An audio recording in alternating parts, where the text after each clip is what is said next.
Graça e paz, irmãos.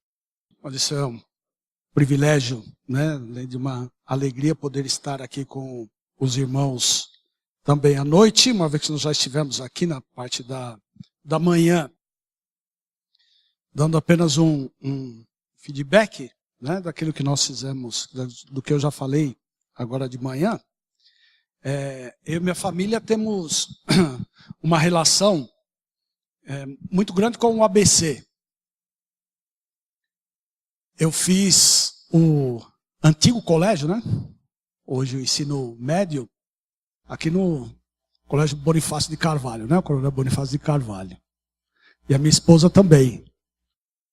Depois eu voltei a São Paulo para estudar, prestei vestibular aqui em São Caetano e fui estudar na Faculdade de Educação e Cultura do ABC, antiga FEC, né? Que ficava aqui na rua Amazonas. Meu filho, que esteve conosco de manhã, estudou piano aqui na Fundação das Artes. Então nós temos uma relação, né, com o ABC. Eu estudei depois, fiz meu curso de administração de empresa aqui na faculdade em Santo André, na Senador Flacker, né, em Santo André. Então eu tenho uma relação, né, já com a cidade, né, e com o ABC. Depois o Senhor nos levou de volta, né, para São Paulo. Eu estudei lá no Mackenzie, fiz minha pós em educação e fiz mestrado em ciências da religião. E hoje, além de pastor, eu sou professor universitário também, na área de administração de empresas, né? Então esse é um pano de fundo aí que eu já dei de manhã para os irmãos, né? Aqueles que não estiveram, né, ficaram sabendo agora. Faço acompanhar da minha digníssima esposa, né? Queria que ela ficasse de pé para aqueles que não viram de manhã possam ver, né?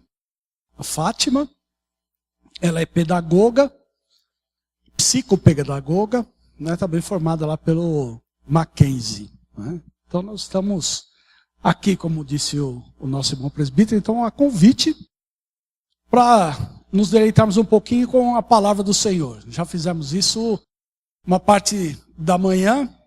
E agora, à noite, vamos falar também a respeito de algumas coisas que estão acontecendo no nosso meio, que devia nos fazer pensar a respeito delas, né? Nós estamos vivendo num período que é muito especial no nosso país, né? Nós estamos vivendo o período da Copa do Mundo, né? E tem tanta gente querendo ser vencedor, né? E nós também queremos ser. Não é? Só não precisa ser com tanto sacrifício, né? Não sei, alguém infartou aqui sábado, não? Acho que não, né? Quase, né? Chegou perto de infartar, não é? Mas nós queremos ser vencedores. Eu acho que é isso que é importante na nossa vida. Eu queria que você falasse para o seu irmão aí do lado. Falasse assim, ó, eu quero que você seja um vencedor. Isso. Todos nós vamos ser vencedores, não é?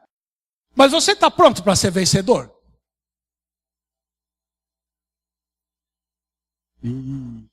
Aí eu já não sei, né?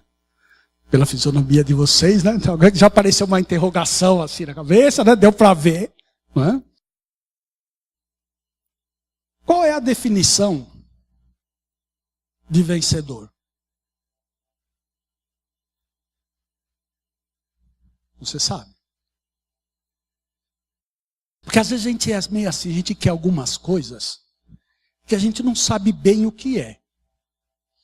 Mas se todo mundo quer, eu também quero, porque deve ser bom se todo mundo quer.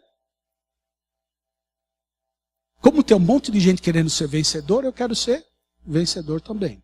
Mas eu preciso entender o que é isso e principalmente saber como a Bíblia trata essa questão de ser vencedor.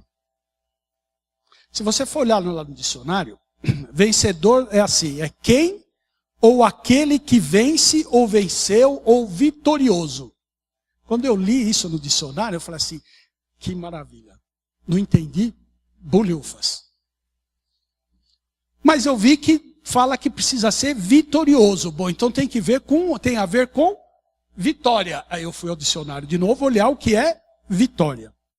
Vitória é assim, vantagem ou triunfo obtido contra o adversário em uma batalha, de uma guerra ou qualquer competição.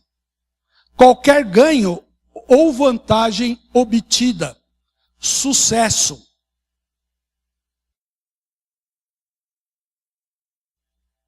Talvez você que seja mais experiente, lembra que existia uma propaganda algum tempo atrás na televisão, cujo ícone era um jogador chamado Gerson.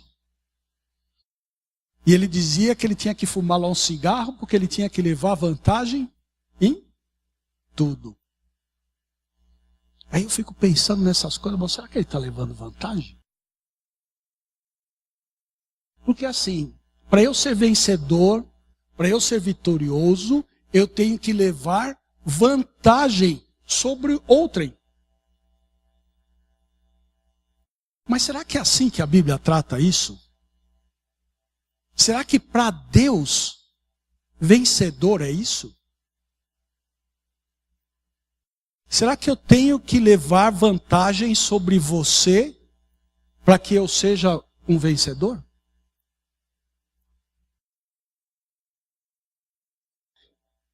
Abra sua Bíblia, irmãos, em Hebreus.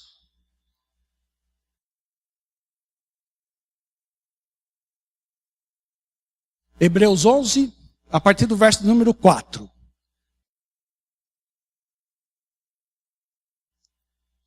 Hebreus 11, a partir do verso número 4.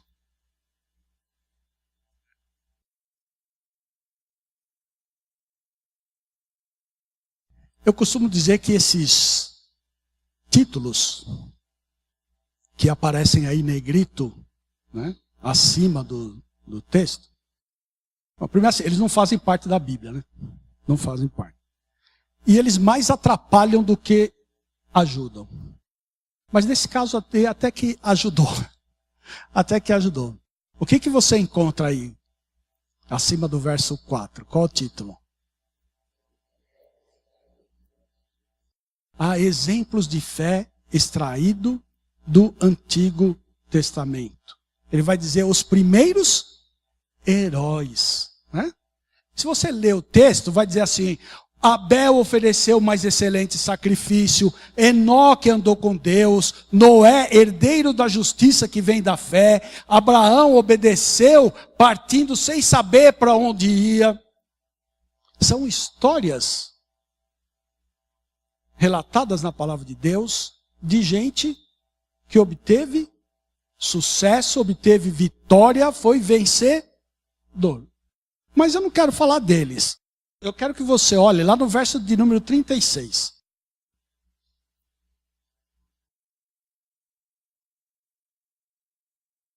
Hebreus 11, a partir do verso 36.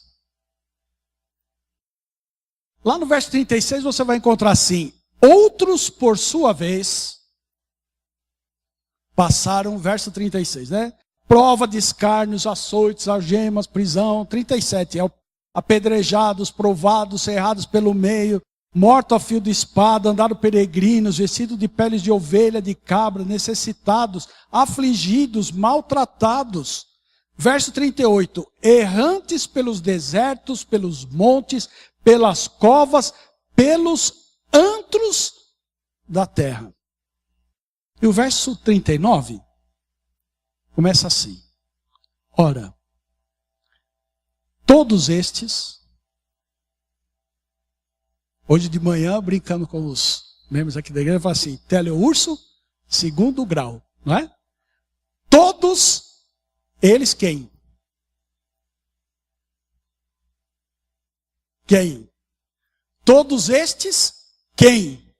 Olha, aqueles que lá no começo são vencedores, são pessoas que a gente olha para exemplo, mas também aqueles que sofreram tudo isso, perseguição, foram cerrados pelo meio, perseguidos. Como Deus trabalha de forma completamente diferente a definição das coisas. Por isso que a gente não pode olhar no dicionário e querer aplicar a definição do dicionário na palavra de Deus.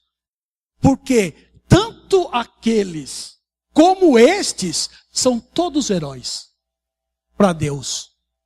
E sabe por que eles são heróis? Porque um vencedor para Deus é aquele que é instrumento na mão dele. Não depende do resultado. Depende única e exclusivamente de Deus usar a sua vida. Então a primeira coisa que nós precisamos fazer, já aproveitando o início da liturgia, que o nosso irmão presbítero leu aqui em Romanos 12, né? Eu tenho que fazer uma renovação da minha mente. Então eu preciso começar a mudar essas coisas. Porque lá o mundo diz para você, olha, você é vencedor se você tiver vantagem sobre alguém. A palavra de Deus diz, olha, você só é vencedor se você for instrumento na mão de Deus. Fala para o seu irmão, você é um instrumento na mão de Deus. Você é um instrumento na mão de Deus? Sim ou não? É? Você está pronto para ser um vencedor agora? Levanta a mão se você quer ser um vencedor. Ih, tem pouca gente. Ah, ótimo. Né? Tem um monte de gente agora, né, que quer ser vencedor. Já que ser vencedor é ser instrumento na mão de Deus. Bom, pensando nisso, meus irmãos, eu quero que você abra... Você pensou que começou o sermão? Ainda não começou, não. Vai demorar um pouquinho para começar o sermão. Abra sua Bíblia lá em 1 Samuel. 1 Samuel, porque é livro, né? 1 Samuel. Capítulo 17.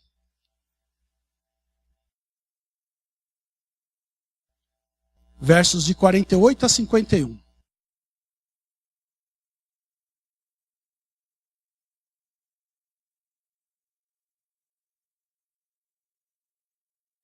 Quem achou, diga amém. Quem não achou, escola dominical todo domingo para aprender a procurar os livros da Bíblia. Não é? Mesmo assentados como os irmãos estão, mas com toda a reverência, né? Prestem atenção à leitura da palavra do Senhor que diz assim. Verso 48. Sucedeu que, dispondo-se o filisteu a encontrar-se com Davi, este se apressou e, deixando as suas fileiras, correu de encontro ao filisteu. Davi meteu a mão no alforje e tomou dali uma pedra e com a funda lhe a atirou e feriu o filisteu na testa. A pedra encravou-se-lhe na testa e ele caiu com o rosto em terra. Assim prevaleceu Davi contra o filisteu com uma funda e com uma pedra, e o feriu e o matou. Porém não havia espada na mão de Davi. Pelo que correu Davi e lançou-se sobre o filisteu, tomou-lhe a espada, desembainhou-a e o matou, cortando-lhe com ela a cabeça. Vendo os filisteus que era morto o seu herói, fugiram. Deus abençoe a leitura da sua palavra, né? Os nossos corações. Veja,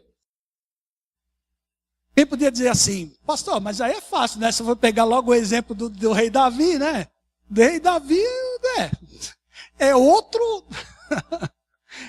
time, né? É outra coisa, né? Mas não é não. Porque esse Davi aqui, ele não era nada ainda. Esse Davi aqui era apenas um mocinho. Ele era o filho mais novo de Jessé. E ele fazia o quê? Ele pastoreava o rebanho. Ele não era rei Davi ainda.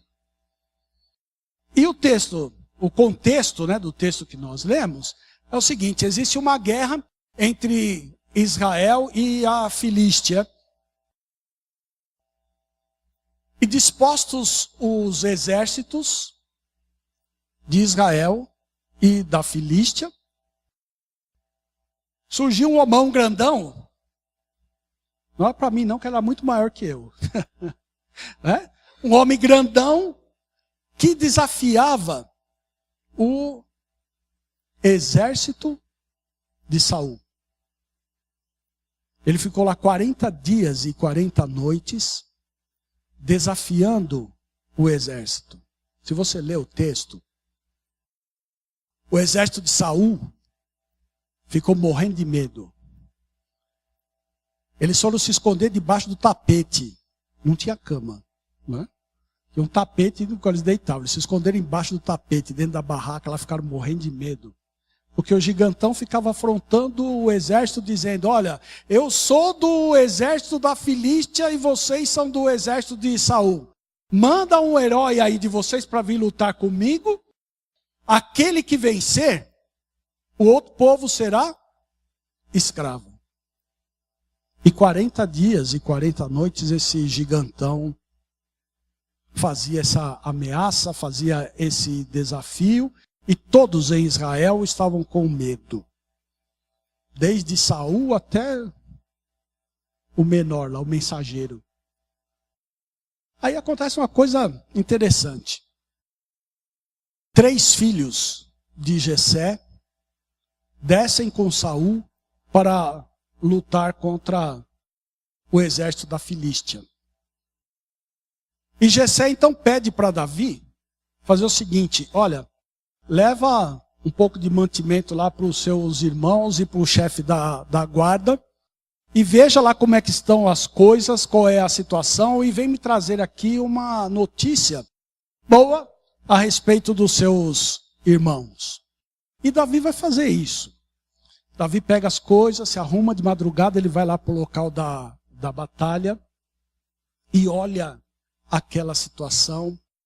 E ele começa ali a ser um instrumento na mão de Deus. Eu acho que é uma das frases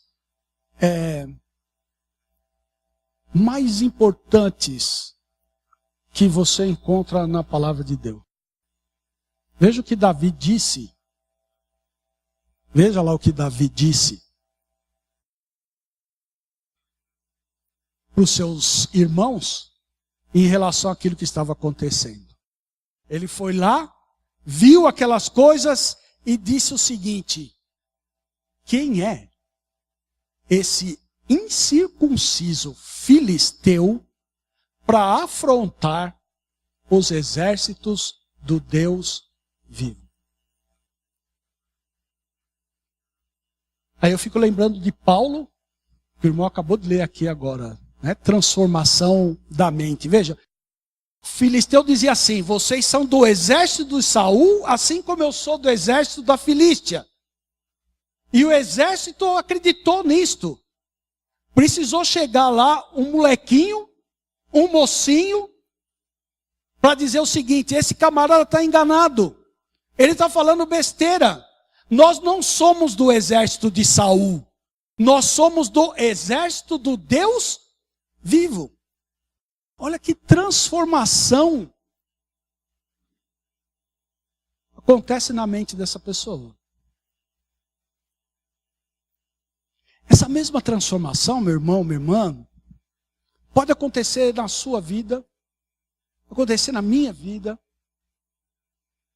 Porque às vezes nós pensamos assim: mas sabe, eu só sou.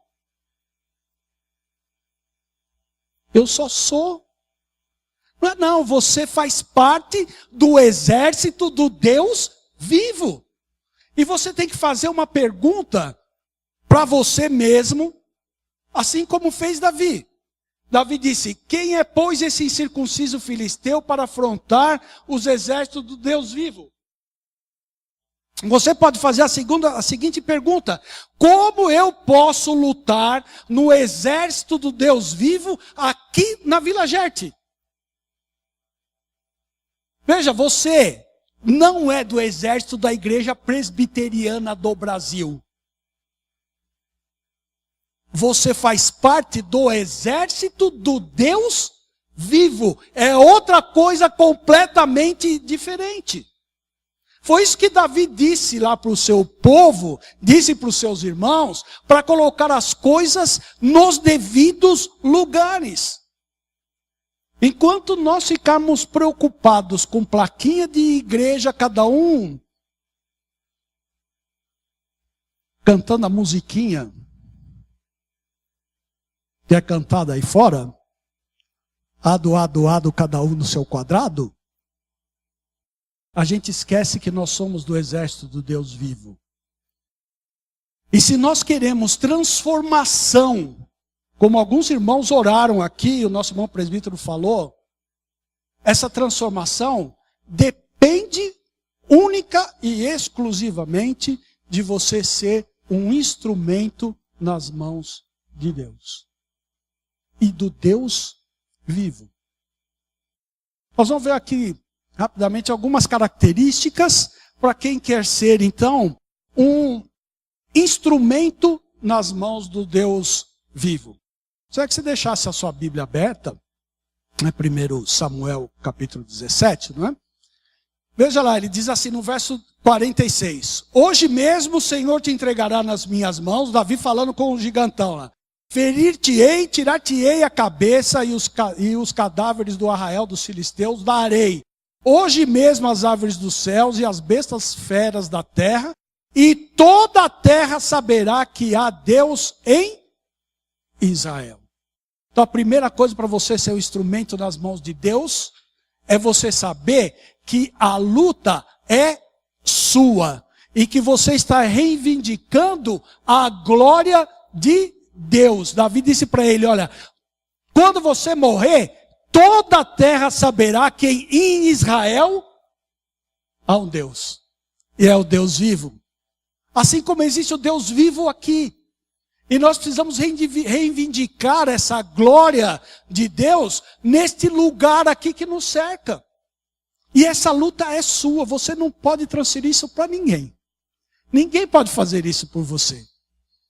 O conselho da igreja não pode contratar alguém e falar assim, olha, nós estamos contratando você aqui para você lutar a nossa luta. Não pode. Não pode. Você quer realmente que a sua igreja, sua no sentido de nós que moramos aqui, é vocês que moram aqui, não é? É a minha igreja, a gente diz isso, né? Como diz a minha cidade de São Caetano, não é? Se você quer que a sua igreja cresça, que a sua igreja faça diferença no lugar onde ela está, você precisa ser um instrumento na mão de Deus. Você precisa reivindicar a glória de Deus. Você precisa saber que você luta no exército do Deus vivo. Mesmo servindo na igreja presbiteriana. Mas o principal é o exército do Deus vivo. Verso 48 ele diz assim. Sucedeu que dispondo-se o filisteu a encontrar-se com Davi, este se apressou e deixando as suas fileiras, correu de encontro ao filisteu. Não só saber que a luta é minha, que a luta é sua, mas ela é individual. Veja, o texto diz assim. Davi saiu das fileiras e foi ele enfrentar. Nós precisamos fazer a mesma coisa, irmãos. Eu sei que é bom estarmos todos reunidos aqui, né? Abençoados, né? Congregados também. Há uma esfera de amor entre nós. Mas há uma guerra lá fora. Uma guerra que eu e você precisamos enfrentar individualmente. Eu preciso sair lá fora.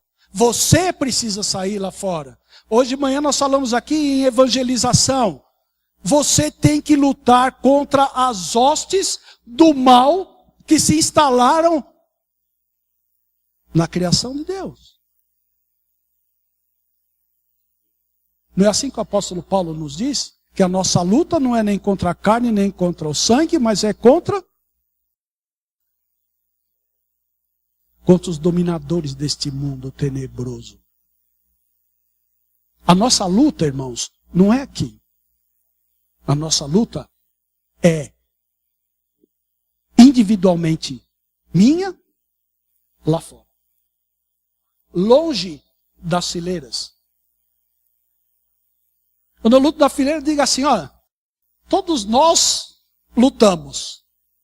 Tem um que luta, o restante fica olhando. Não somos todos nós. Não é? É o que acontecia lá no exército de Davi. Davi está olhando lá e dizendo, olha, nós temos um exército grande aqui, que é do exército do Deus vivo, e nós vamos lutar? Estamos com medo? Eu preciso saber que a luta é minha, que ela é individual e que ela é fora das fileiras. Você tem que sair daqui de dentro. Nós temos que ser crentes lá fora. Proclamar o evangelho lá fora. Chamar as pessoas que Deus escolheu desde antes da fundação do mundo por meio da pregação da palavra. Não foi assim que Paulo disse?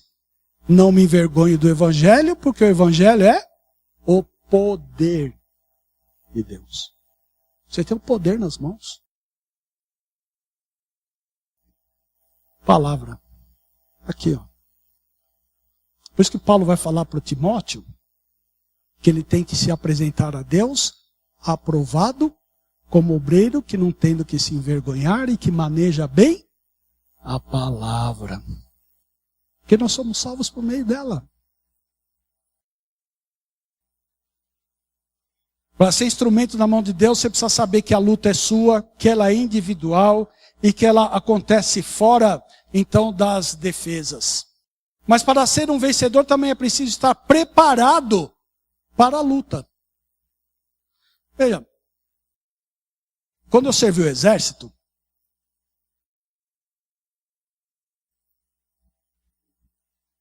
o sargento do meu pelotão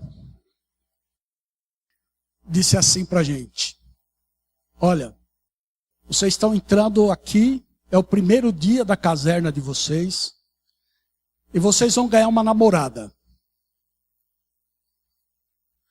Você tem que conhecer a sua namorada. Você tem que cuidar da sua namorada. Você tem que dormir com a sua namorada. Você tem que viver com a sua namorada. Ficou todo mundo assim olhando para ele. Aí ele trouxe um fuzil desse tamanho assim, para cada um. Falou assim, essa daqui é a sua namorada. E você tem que tomar conta dela. Aí o que você tinha que fazer? No começo era, você tinha que aprender quantas partes tinha no fuzil, desmontar e montar de novo. Quando você estava craque nisso, eles faziam uma competição. Vendavam os olhos e você ficava ajoelhado, um pano lá na sua frente e o fuzil. Você tinha que desmontar o fuzil e montar o fuzil com os olhos vendados. Você tem que estar preparado. Não tem jeito de você fazer parte do exército do Deus vivo se você não estiver devidamente preparado para lutar a batalha que é sua. Você precisa conhecer a sua ferramenta.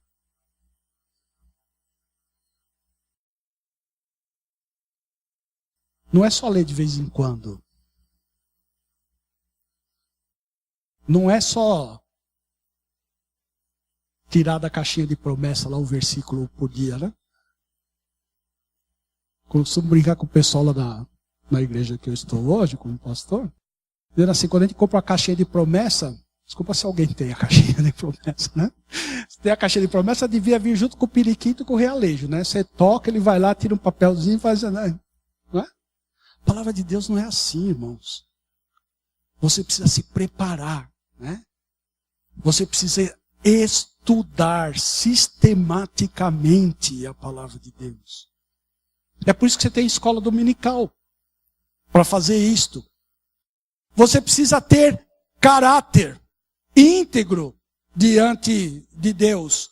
Lá no capítulo 16 do mesmo texto, verso 7 diz assim, porém o Senhor disse a Samuel, Não atentes para a sua aparência, nem para a sua altura, porque eu rejeitei. Porque o Senhor não vê como vê o homem. O homem vê o exterior, porém o Senhor, o coração. Ou seja, o nosso coração tem que estar derramado sempre diante do Senhor. Nosso coração tem que estar contrito diante do Senhor. O nosso coração tem que estar cheio da palavra do Senhor, porque é assim que a Bíblia nos ensina. Escondi a tua palavra onde? No meu bolso? Debaixo do armário? Lá no sexto arquivo? Todo mundo tem sexto arquivo em casa, não tem? Tem, né? Você sai de manhã com o seu irmão, vamos para a igreja, né? Domingo de manhã, mamãe, está minha Bíblia, pai, está lá no sexto arquivo, pode procurar que está lá. Não é? Escondi a tua palavra no meu coração para não pecar contra ti. É isso que ensina a palavra do Senhor. Então eu preciso ter integridade de coração. Eu preciso ter conteúdo. Tem uma propaganda muito interessante da televisão que falava a respeito do jornal, lá o cara ficava assim, né? Se eu não tenho conteúdo, eu preciso fazer cara de conteúdo, né? Para você fazer parte do exército de Deus, você não pode ter cara de conteúdo. Você precisa ter conteúdo. Porque é a partir dele que você enfrenta as batalhas. É a partir dele que você enfrenta as lutas. Samuel 16, 13 diz assim: tomou Samuel o chifre do azeite e ungiu Davi no meio dos seus irmãos. E daquele dia em diante, o Espírito do Senhor se apossou de Davi. Veja, naquela época, o Espírito Santo não era residente. Ele influenciava as pessoas para determinada obra. Hoje nós temos o Espírito Santo. O apóstolo Paulo, escrevendo lá aos Efésios, diz assim: e não vos embriaguei com vinho no qual há dissolução, mas enchei-vos do Espírito Santo. Mas muito interessante isso. Como é que eu vou me encher do Espírito Santo? Encher no bom sentido, né, irmão? Como é que eu vou me encher do Espírito Santo? Não tem jeito, ó. Palavra. Por meio da palavra. Oração, você sai lá fora e luta. De vez em quando você toma umas cacetadas. Volta, palavra, oração e volta. É assim, não tem outro jeito. Não dá para você ir à farmácia e comprar um comprimido que encha você do Espírito Santo.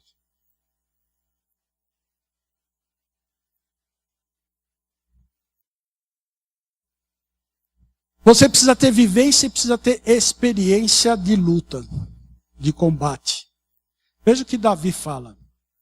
Lá no capítulo 17, verso 34. Ele diz assim: respondeu Davi a Saul: teu servo apacentava as ovelhas de seu pai, quando veio um leão, um urso, e tomou um cordeiro do rebanho. Eu saí após ele, e o feri, e o livrei o cordeiro da sua boca. Levantando-se ele contra mim, agarrei-o pela barba, e o feri e o matei. O teu servo matou tanto o leão como o urso. Este incircunciso filisteu será como um deles, porquanto afrontou o exército do Deus vivo. Disse mais Davi: o Senhor me livrou das garras do leão e das do urso. Ele me livrará das mãos deste filisteu. Então disse Saul a Davi: vai-te e o Senhor seja contigo. É isso aí. Vai, irmão, porque o Senhor é contigo. Mas não tenha medo, não. Não tenha medo, não. Hoje eu brinquei com o pessoal aqui na escola dominical, dizendo: você vai sair para evangelizar, bate lá no portão, toca a campainha. Quando a pessoa sai, se ela perguntar quem é você, você não sabe o nome. Dá um branco. Ou como dizem alguns lá na faculdade, assim: ai, professor, me deu um bege na sua prova. Não é assim não, irmão. Vai lá, o Senhor vai colocar na sua boca aquilo que você tem para falar, porque você estudou a palavra, você conhece a palavra, você sabe do que você vai falar. O Senhor vai colocar paz no seu coração, vai colocar tranquilidade no seu coração. Aconteceu assim com outros servos no passado. Por que você acha que vai acontecer diferente hoje? Você precisa ter experiência de luta, irmão. E experiência de luta você só adquire lutando. Não tem outro jeito. Você não pula uma montanha antes de pular um grão de areia. É assim. Uma coisa de cada vez. Quanto mais difícil. E nós vamos de experiência em experiência. Em terceiro lugar, irmãos, para ser um vencedor é preciso não dar oportunidade ao inimigo. E aqui eu estou falando de pecado, já que os irmãos aqui, né, na liturgia fala de santificação, alguns irmãos oraram também a respeito da santificação. Aqui nós estamos falando de pecado. Você não pode dar oportunidade para o pecado. Veja o que aconteceu, o paralelo que a gente pode fazer com o texto. Veja. Davi pegou a funda e deu uma pedrada no filisteu. Ele matou o filisteu? Sim ou não? É. A gente aprende isso desde pequenininho, lá quando era criança pequena lá em Barbacena, acontecia do mesmo jeito, né? Davi matou o gigante com uma pedrada. Não matou o gigante coisa nenhuma com pedrada nenhuma. Ele deu a pedrada no gigante, o gigante caiu com o rosto em terra. O que ele fez depois? Pegou a espada lá do gigante e foi lá e matou o gigante, cortou a cabeça dele. É assim que nós devemos fazer com o pecado na nossa vida. Não adianta você dar pedrada no pecado. Você tem que cortar a cabeça dele. E uma das coisas mais difíceis, mais dolorosas na nossa vida é você cortar o pecado. Porque o pecado é bom, né? Se fosse ruim, ninguém pecava. Não é? Assim, pastor, pecar é uma delícia. Por isso que a gente... Aliás, assim, outro dia nós estávamos conversando numa reunião lá do presbitério. O pastor perguntou pra gente assim... Você tem medo de pecar? Aí nós paramos, ficamos pensando, né? Medo de pecar? Eu falo assim, ninguém tem medo de pecar. Tanto é que nós pecamos. O que eu tenho medo é de ser pego no pecado. É outra coisa completamente diferente. Por quê? Porque a gente passa a nossa vida cultivando lá, né?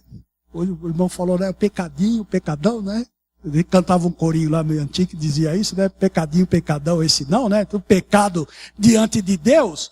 Eu não posso dar moleza para o pecado. Eu tenho que fazer uma autoanálise, como nós fizemos aqui agora há pouco, nesse momento de contrição, no hino que nós cantamos, na oração que foi feita, analisar a minha vida e dizer para o Senhor, Senhor, olha, eu estou com dificuldade nessa área.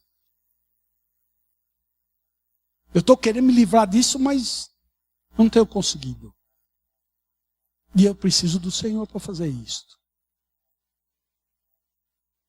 E isso só você conhece, junto com o Senhor.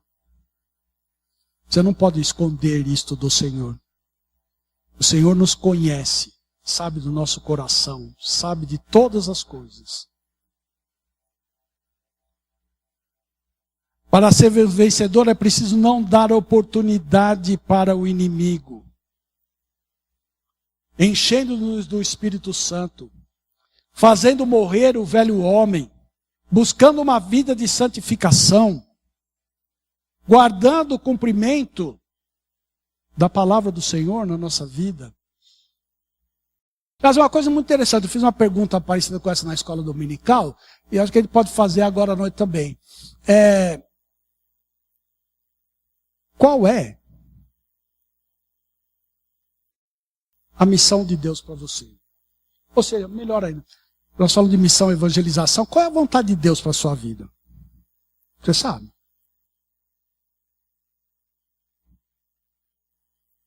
Veja, se eu não sei qual é a vontade de Deus para a minha vida, como é que eu vou servi-lo?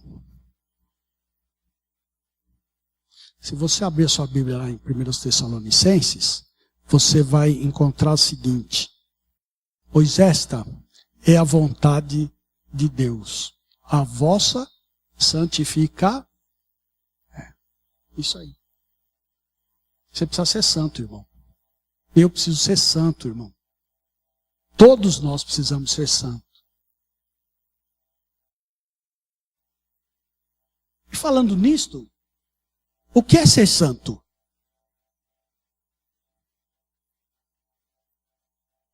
Ser? Pode falar, irmão, não tenha medo não. Separado do mundo, olha que maravilha, né? Aí a gente vai lá para o texto lá de 1 de Pedro, né? E diz assim, e vós sois?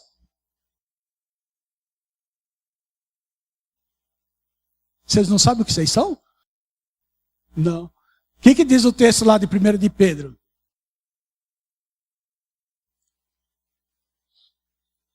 Dois, 9. Pois vós sois o quê? Raça eleita, sacerdócio real, nação santa, povo de propriedade exclusiva de Deus. Olha que maravilha. O nosso problema é que nós paramos aí. Voltando ao telecursos, melhor, teleurso segundo grau.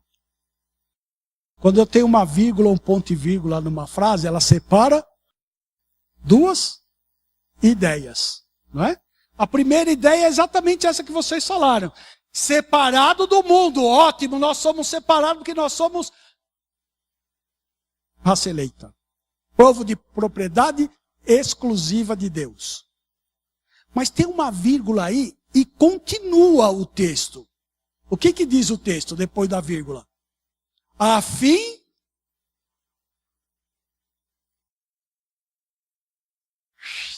voltamos todo mundo aqui. Vocês ficam olhando para mim, gente. A minha esposa fala que eu sou bonito. Não precisa. Olha para a palavra de Deus. De vez em quando eu falo que ela precisa trocar o óculos, mas ela não acredita. Olha para a palavra de Deus. O que diz lá depois do versículo, da vírgula?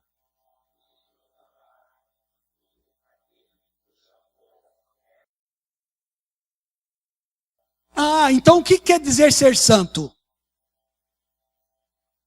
Separado para servir. Não é só ser separado, não. É separado para servir.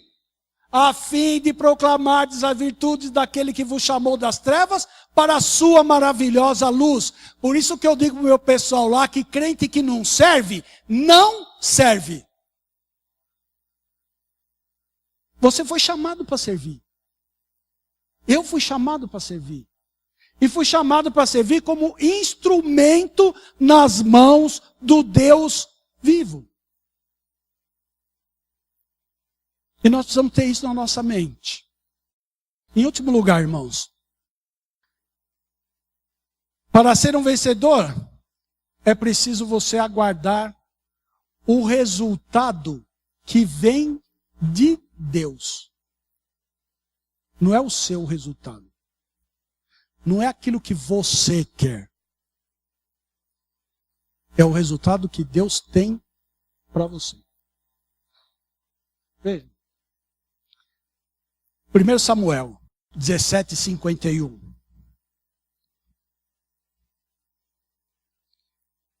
Pelo que correu Davi, e lançando-se sobre o filisteu, tomou-lhe a espada e desembaiou-a e o matou, cortando-lhe com ela a cabeça. Veja o resultado. Vendo os filisteus que era morto o seu herói, fugiram. Fugiram.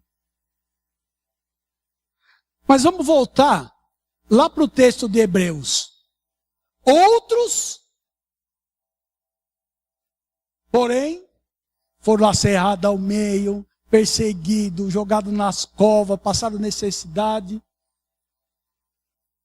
Mas todos estes obtiveram bom testemunho, porque foram um instrumento na mão de Deus. Não importa o resultado. O que importa é que você foi separado para servir ao Senhor. E não se preocupa. O resultado vem. E é o resultado do Senhor. Não é o meu resultado, nem o seu resultado. Aí eu quero voltar à pergunta inicial. Você está disposto a ser instrumento na mão do Deus vivo? Sim? Levanta a mão se você está disposto. Quem está disposto aqui? Ótimo. Que bom. Que bom. Então eu queria chamar você para vir aqui à frente para a gente orar junto. Se você quer de fato ser um instrumento nas mãos do Deus vivo. Eu digo para o pessoal da minha igreja que é o seguinte: você precisa ser sem vergonha, crente. Crente não pode ter vergonha, não. Crente tem que vir aqui à frente mesmo, tem que orar junto, ou interceder pelo outro. Não pode ser essas coisas assim, né?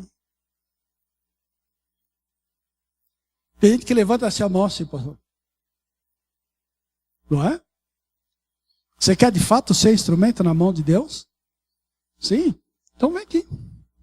Vamos lá. Vamos orar juntos. Cadê os presbíteros? Cadê os nossos irmãos presbíteros aqui na frente comigo, por favor? Vamos lá. Isto. Quero dizer uma coisa para vocês. Vocês que estão vindo aqui à frente, vocês não estão fazendo a promessa para o pastor Mário, nem para os presbíteros.